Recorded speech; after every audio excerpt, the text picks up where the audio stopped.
आमदार दिलीप वळसे पाटील यांनी शरद पवारांची सिल्वर ओक या निवासस्थानी भेट घेतली। या भेटीत त्यांनी कांदा प्रश्न, सहकार क्षेत्र आणि रयत शिक्षण संस्थेच्या संदर्भात सखोल चर्चा केल्याची माहिती आहे। शेकापचा अंत केला तसा तटकरेंचा देखील अंत केला असता असं मोठं विधान आमदार महेंद्र दळवींनी केलं। जुईली दळवे यांनी उमेदवारी अर्ज मागे घेतल्यानंतर महेंद्र दळवींनी तटकरेंबाबत मोठं विधान केलं। त्यांच्या विधानाची सध्या चर्चा सुरू आहे। संभाजीनगर जिल्हा बँकेच्या निवडणुकीसाठी अब्दुल सत्तारांचे पुत्र समीर सत्तार यांनी अर्ज दाखल केला होता, तर मंत्री अतुल सावे यांनीही निवडणुकीत एंट्री केल्यानं निवडणूक प्रतिष्ठेची बनती आहे। आता अर्ज छाननी आणि माघारीनंतर नेमके कोणते उमेदवार मैदानात राहतात याकडे लक्ष लागलंय।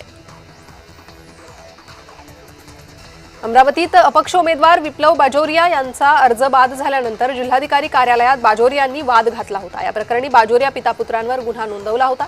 अधिकाऱ्यांसोबत वाद घालतानाचा व्हिडिओ समोर आला होता। जळगावात शिवसेनेच्या नगरसेविका रेश्मा काळे जिल्ह्याबाहेर सहलीला रवाना झाल्या। रेश्मा काळे यांनी बंडखोरी करत नंदकिशोर महाजनांविरोधात उमेदवारी अर्ज दाखल केला आहे। नाशिक टीसीएस प्रकरणात इम्तियाज जलील यांचा काहीही संबंध नाहीये असं नगरसेवक मतीन पटेल यांनी म्हटलंय।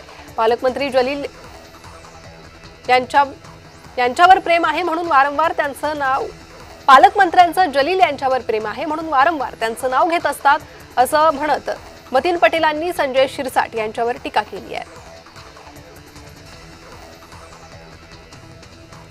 संजय काकडे यांनी देवगिरीवर उपमुख्यमंत्री सुनेत्रा पवार यांची भेट घेतली। भेटीत काकडे आणि सुनेत्रा पवार यांच्यात महत्त्वाची चर्चा झाल्याची माहिती आहे। विधान परिषदेसाठी उमेदवारी अर्ज मागे घेण्याचा आज शेवटचा दिवस आहे। बंडखोरी शमवण्याचं महायुती मविया समोर आव्हान आहे। बंडखोरांची मनधरणी करण्यासाठी नेत्यांची धावाधाव सुरू आहे। विधान परिषद निवडणुकीतील घडामोडींनंतर आमदार अब्दुल सत्तारांनी मुख्यमंत्री फडणवीसांची भेट घेतली। संभाजीनगर जिल्ह्यात शिवसेना भाजपनं समन्वयानं राहावं अशा सूचना मुख्यमंत्री देणार आहेत अशी माहिती त्यांनी दिली आहे।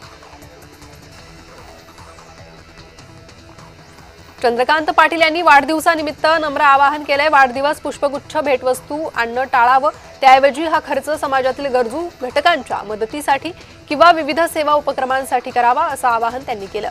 मंत्री चंद्रकांत पाटील यांचा 10 जून रोजी वाढदिवस आहे। भंडारा म्हणजे शुद्ध हळद म्हणून जाहीर करा अशी मागणी आमदार विक्रम पाचपुते यांनी केली। तुकाराम मुंडे यांची भेट घेऊन पाचपुतेंनी एक विशेष निवेदन दिलं। जेजुरी गडासह विविध देवस्थानांच्या ठिकाणी भेसळयुक्त भंडाऱ्याची विक्री होते, या पार्श्वभूमीवर निवेदन देण्यात आलं।